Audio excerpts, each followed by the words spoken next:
Press conference का उद्देश्य झारखंड लोकतांत्रिक क्रांतिकारी मोर्चा अपनी दूसरी सूची जारी करने जा रही है और आज के माध्यम से दूसरी सूची जारी की जाएगी और साथ ही साथ राज्य को जो आगामी विधानसभा का चुनाव होगा उसको लेकर आपके माध्यम से उनसे एक अपील, उन्हें एक संदेश होगा कि इस बार युवाओं को झारखंड लोकतांत्रिक क्रांतिकारी मोर्चा के नेतृत्व को एक बार अवसर देने का कार्य करें। इसको कहाँ से करेंगे? जी, आज सबसे पहले मांडर विधानसभा जो शेड्यूल ट्राइब के लिए आरक्षित है, रांची जिला और साउथ छोटा नागपुर का पार्ट है, गुना भगत जी वहाँ के प्रत्याशी हैं।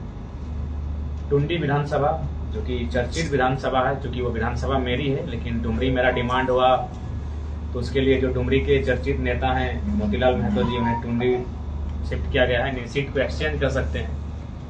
धनबाद से राजदेश रतन जी हैं जो गिरिडीह जिला का है। टुंडी से मोतीलाल महतो जो हमारे पार्टी के वही उपाध्यक्ष हैं और दादा लिस्ट को थोड़ा सा नीचे करके। हाँ, और विगत नीचे बस चेहरा नहीं आ रहा था इसीलिए आप पढ़ते रहिए। मोतीलाल महतो, जरा महतो के बाद अगर पार्टी को किसी ने सींचने और सवारने का कार्य किया है तो मोतीलाल महतो जी ने किया है। और मेरा भी एक नैतिक जिम्मेवारी था कि अगर हम डुमरी आ रहे हैं, डुमरी की जनता ने मुझे डिमांड किया है तो टुंडी विधानसभा मोतीलाल महतो जी के। धनबाद से राजदेश रतन जी होंगे। हाँ, राजदेश कोडरमा,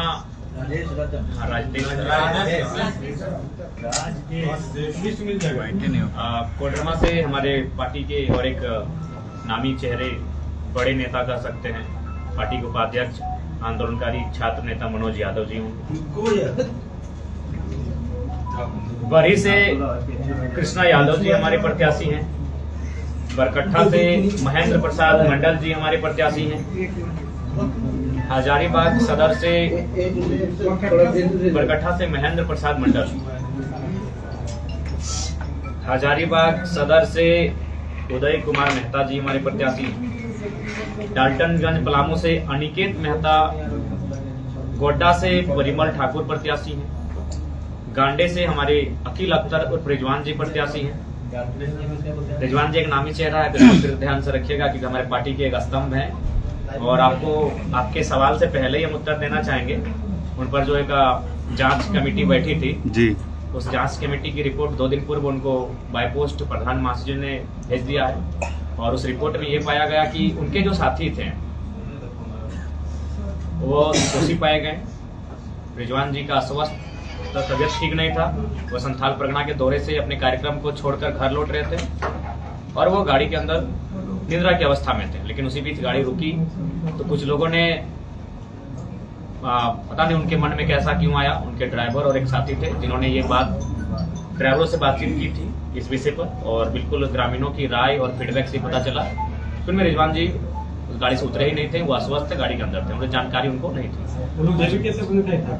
हाँ, जेबीके के नेता थे। उनका नाम जन जी, उनका नाम सजाद जी हैं और उनको पार्टी से 3 साल के लिए निलंबित कर दिए हैं, तो हमारे संगठन बने नहीं रहेंगे। तो रिजवान जी को क्लीन चिट मिला है, हालांकि वो पदमुक्त रहेंगे जो कि उस गाड़ी में केवल वो सफर कर रहे थे, यही उनका दोष रहा। बाकी उन्होंने उनका उस कार्य में किसी प्रकार की कोई सम्मिलित और सहभागिता नहीं ली। तो वो पार्टी के प्रत्याशी हैं और चूंकि वो पार्टी के बड़े नेता हैं, उन्होंने डिमांड उनको गांडे विधानसभा जो कि एक बहुत बड़ी चर्चित सीट रहेगी झारखंड की और हम लोग नहीं चाहते थे कि चर्चित सीट में कोई हम लोग ऐसा प्रत्याशी रहे जिसको झारखंड ना जानता हो, इसलिए हम लोगों ने बकायदा रिजवान जी ने ही स्वयं इस प्रस्ताव को लेकर आए कि वो काफी चर्चित सीट रहेगी तो वहाँ कम से कम चर्चा होना चाहिए। तो रिजवान उर्फ अकील अख्तर जी गांडे विधानसभा से हमारे प्रत्याशी होंगे। धनबाद से सपन कुमार मोदक जी हैं जो धनबाद शहर सदर से हमारे प्रत्याशी होंगे। खरसमा सीट से पांडुराम हैगरू, ये शेड्यूल ट्राइब के लिए आरक्षित सीट है। खरसमा जो कि कोल्हान प्रमंडल के सरायकला खरसावा जिला के अंतर्गत आता है। सिंदरी विधानसभा से हमारी महिला नेत्री उषा देवी होंगी। बोकारो से भी एक महिला नेत्री सरोज कुमारी होंगी। ये हमारे आज के प्रत्याशियों की सूची है। आज कुल हो गया 1 2 3 4 5 6 7 8 9 10 11 12 12 2 14 हाँ ठीक ठीक, इसके बाद ले लेंगे। सरोज कुमारी। एक बार रिपीट कर देते संक्षिप्त में। अच्छा, एक बार संक्षिप्त में जी 1 मिनट सब जी दादा बताइए। पुना भगत मांडर से, टुंडी से मोतीलाल महतो, धनवार से राजदेश रतन, कोडरमा से मनोज कुमार यादव, बरही से कृष्णा यादव, बरकट्ठा से महेंद्र प्रसाद मंडल, हजारीबाग सदर से उदय मेहता, डाल्टनगंज से अनिकेत मेहता, गोड्डा से परिमल ठाकुर, गांडे से अखिल अख्तर उर्फ रिजवान, धनबाद से सपन कुमार मोदक, खरसवा से पांडुराम हाइब्रू, सिंदरी से उषा देवी, बोकारो से सरोज कुमारी। अच्छा दादा, अपन मोदक कहाँ से है ये?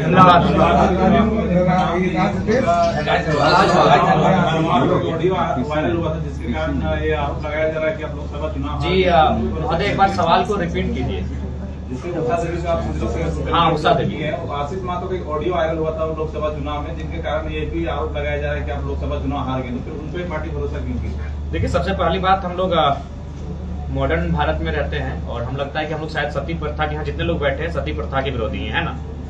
जितने लोग बैठे सती प्रथा के हम लोग विरोधी हैं। तो सती प्रथा में क्या होता था कि पुरुष के बाद उसकी स्त्री को जलना पड़ता था। तो क्या आशीष महतो के कृत्य से हम उषा महतो, उषा देवी को जिम्मेदार ठहराएंगे? क्या ये उचित है? क्या उनको इस घटना की जानकारी थी? क्या उनकी सहमति थी? तो आशीष महतो के कार्य से हम उषा महतो का मूल्यांकन नहीं कर सकते। दूसरी बात आपको बता दें, संगठन में आशीष महतो का परिचय उषा महतो से था, उषा महतो से आशीष महतो जी का परिचय नहीं था।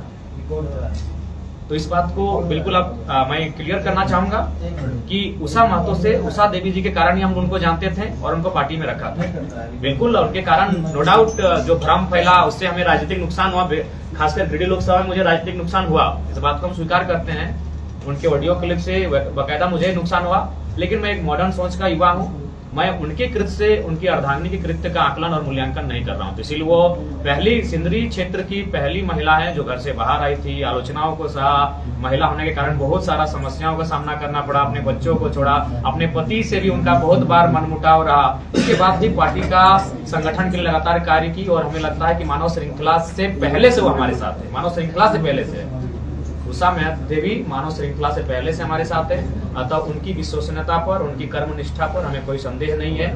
और पति पत्नी का राजनीतिक व्यवहार अलग हो सकता है, यही अभी सीता सोरेन जी बीजेपी में है, कल्पना सोरेन जी जेएमएम में है, तो ऐसा कोई विषय नहीं है। पति पत्नी का राजनीतिक व्यवहार, राजनीतिक मत अलग भिन्न हो सकता है। ये अभी जैसे रिजवान जी को आप दिए टिकट अपना पार्टी में, और मुस्लिम समुदाय से और कितने लोगों को उन्होंने टिकट की संभावना है? देखिए, सबसे पहली बात तो इतना हम कहना चाहेंगे कि जितना उन्हें कांग्रेस और जेएमएम नहीं देगी उससे ज्यादा रहेगा। कांग्रेस और जेएमएम से मुस्लिम समुदाय को जेएलकेएम ज्यादा टिकट देगी। मोतीलाल जी को जो नामचीन चेहरा उसको टुंडी क्यों आपत्ति है? देखिए, टुंडी में हम लोग बहुत ज्यादा वोट लेके आए हैं और कहीं ना कहीं टुंडी हम लोग एक बेहतरीन सीट है, इस सीट को हम लोग आगे भी बेहतर करेंगे। और जहां तक मोतीलाल जी का प्रश्न है, वो पार्टी के दूसरे नामचीन चेहरे हैं जिन्होंने लगातार 2.5 सालों से, 3 सालों से संगठन को सींचा है, गांव-गांव गए हैं, मेहनत किए हैं।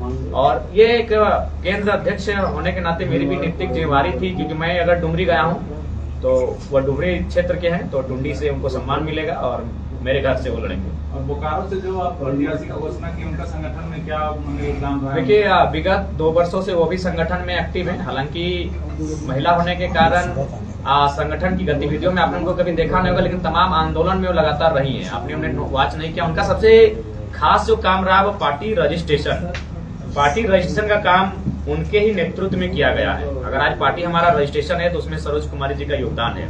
नहीं तो हम लोग इस बार के भी जो 70 विधानसभा में लड़ने जा रहे हैं उसमें पता चलता कि धनबाद में हमारा सिंबल कबूतर है, तो सिंदरी में हमारा गमछा है, तो टुंडी में हमारा फल है, तो रांची में हमारा ट्रैक्टर है। तो आज अगर हमारा एक सिंबल से हम लोग चुनाव लड़ रहे हैं, इसमें सरोज कुमारी का सबसे महत्वपूर्ण योगदान है और उसी कार्य के कारण उनको बोकारो से प्रत्याशी बनाया गया है। जितने भी आवेदन विधानसभा सीट है, पिछले दशक में हॉट सीट बना हुआ है, तो जयराम महतो वहाँ से खड़े हो रहे हैं, तो वहाँ की प्रतिद्वंदिता भी बहुत ज्यादा टफ होगा। तो क्या रणनीति रहेगी आपकी वहाँ चुनाव? देखिए, रणनीति हमारी यही रहेगी कि पिछली बार हम लोगों ने जो भूल की थी, क्योंकि चुनाव बेशक केडर जिताते हैं, बूथ मैनेजमेंट जिताती है, लेकिन हम लोगों ने केवल अपने कार्यक्रम में ध्यान दिया था। और इतना कार्यक्रम हुआ कि कभी हम लोग को वार रूम में बैठने का अवसर नहीं मिला, कभी अपने कार्यकर्ताओं से मिलने का अवसर नहीं मिला, कभी उस क्षेत्र के 2 लोगों से टेलीफोन में बात करने का अवसर नहीं मिला। हमारी हार का सबसे बड़ा कारण यही था। तो इस बार उन भूलों को हम लोग सुधारेंगे और हम लोग सभाओं के साथ साथ, रैलियों के साथ साथ कार्यकर्ताओं के सम्मेलन पर लोग जोर देंगे। जयराम महतो कैसे और पर्चा भरेंगे डुमरी के अलावा? जी, ये तो तय है, क्योंकि पार्टी के केंद्र अध्यक्ष होने के नाते पार्टी का जो निर्देश है मुझे लेकर, क्योंकि 2 जगह से हम प्रत्याशी होंगे और दूसरे सीट कहां से होंगे इसकी घोषणा प्रेस कॉन्फ्रेंस के माध्यम से करेंगे। तीसरी चौथी सूची तक हम लोग कर देंगे। आप जितने भी सीट जारी कर रहे हो जातीय समीकरण को देखते हुए आप कर रहे हैं, तो आगे की जो सूची जारी होगी किस प्रकार होगी? देखिए, सबसे पहली बात है, हम लोग सामाजिक न्याय के पक्षधर हैं। हर एक छोटी सी आयु में मैंने तो लोकसभा से ही प्रयास किया है कि सामाजिक समीकरण को, सामाजिक न्याय को साधा जाए। आज ही मैंने जो 14 प्रत्याशी की मैं सूची लेके आया हूँ, इसमें हर वर्ग हैं, कुर्मी वर्ग से हैं, कोरी वर्ग से हैं, यादव वर्ग से हैं, भूमिहार वर्ग से हैं, ब्राह्मण वर्ग से हैं, मुस्लिम वर्ग से हैं, तो तेली वर्ग से हैं। एक 14 लोगों की सूची में मैंने लगभग 8-9 वर्गों को समाहित करने का प्रयास किया है। तो एक मेरा हमेशा ये प्रयास रहेगा कि हर एक वर्ग, मंडल वर्ग से भी हैं, तो हर एक वर्ग, हर एक समुदाय को भागीदारी देने का प्रयास किया जाएगा।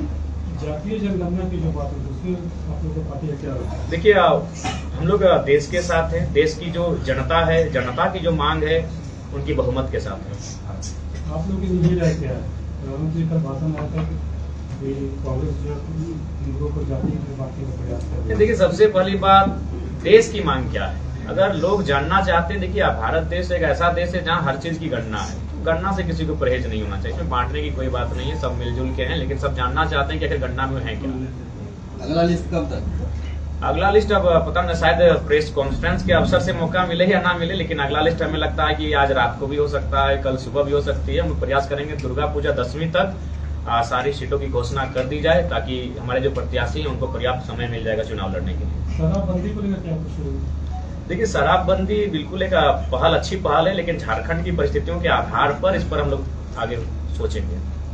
चूंकि आप जिस सीट से चुनाव लड़ रहे हैं वो एक बहुत चर्चा का विषय है, क्योंकि वहाँ पे टाइगर जगन्नाथ महतो शुरू से, जब से झारखंड आजाद हुआ तब से वो लड़ रहे हैं और जीत रहे हैं। इस बार बेबी देवी वहाँ से लड़ेंगी, तो उसको आप किस तरीके से देख रहे हैं? क्योंकि वो टक्कर कांटे का होगा। तो हर एक सीट में है, हम कहीं से भी लड़ते हैं, हम टुंडी से भी लड़ेंगे तो चुनौती है, हम मांडू भी जाएंगे, बेरमो भी जाएंगे तो चुनौती हर एक सीट में है, क्योंकि विधानसभा का चुनाव है।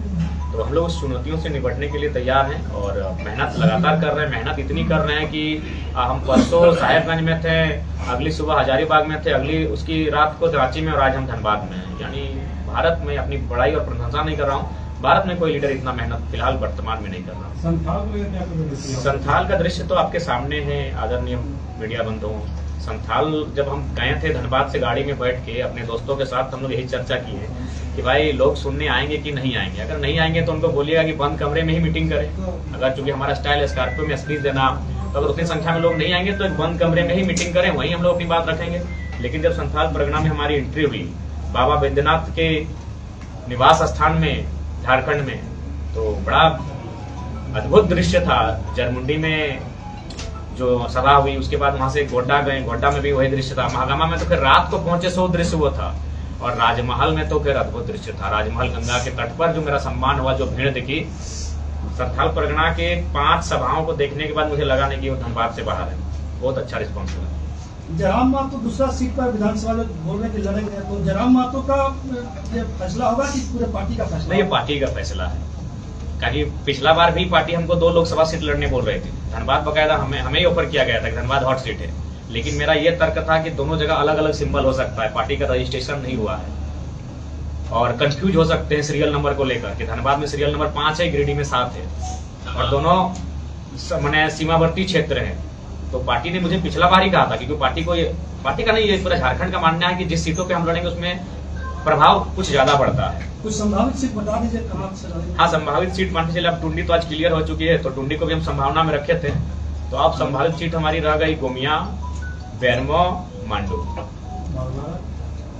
बागमारा परिस्थितियां तो बन रही है बागमारा के लिए, जिस प्रकार से बागमारा में जुल्म और अन्याय की पराकाष्ठा देखने को मिल रही है, परिस्थितियां बन रही हैं, तो ऐसा रहा तो बागमारा पे भी विचार किया जाएगा। सांसद चुनाव के दौरान भी पार्टी लगभग 2 फाड़ में बंटने ही वाली थी, लेकिन अभी पिछले महीने संजय मेहता ने भी पार्टी छोड़कर अपनी ही जेबी केसेस से अलग पार्टी बना ली है, तो इसको किस तरीके से देखते हैं? हम तो चाहेंगे, उनको बधाई देते हैं और चुनाव लड़े वो, हम तो चाहेंगे कि हम जिस 2 सीट पे लड़े उसी सीट पे लड़े। कोडरमा से मनोज यादव जी कितने मजबूत है, क्योंकि उनकी वाक पटुता जिस स्तर की है, क्या पार्टी के लिए मुसीबत बन सकती है? जवान जो है वो नहीं, उनको मैंने कहा, उनसे बातचीत होती है कि थोड़ा सा, बाकी वो अच्छे नेता हैं, उम्मीद करते हैं प्रभावी रहेंगे। धन्यवाद। कितने विधानसभा पर आप लगभग 68-70, हाँ इतने में 70 के आसपास है ना, लमसम 70। किसी पार्टी से कॉम्बिनेशन? नहीं, कॉम्बिनेशन रहा तो 70 सीटों पे नहीं लड़ते, कॉम्बिनेशन बिल्कुल भी नहीं। पहला चुनाव है, पहला चुनाव हम लोग अपने सामर्थ्य के अनुसार लड़ेंगे। जयराम जी, छतरपुर और उधर गढ़वा साइड से लड़ रहे हैं, उधर के लोग का ऐसा शिकायत रहता है कि हम लोग को बिहारी कहा जाता है या बाहरी कहा जाता है। देखिए ये सीमावर्ती है जो बिहार के। शिकायतें हम तक नहीं आई है, और ये शिकायतें क्यों रहेंगी? अगर वो संवैधानिक दृष्टिकोण से झारखंड की सीमा में है, भौगोलिक सीमा में है, तो बिल्कुल जो लोग ऐसा कहते हैं वो गलत है। हमारी पार्टी में बिल्कुल ऐसा कोई बात नहीं है। ठीक, थैंक यू। जरा सा देखिएगा ना हम लोग को। धन्यवाद।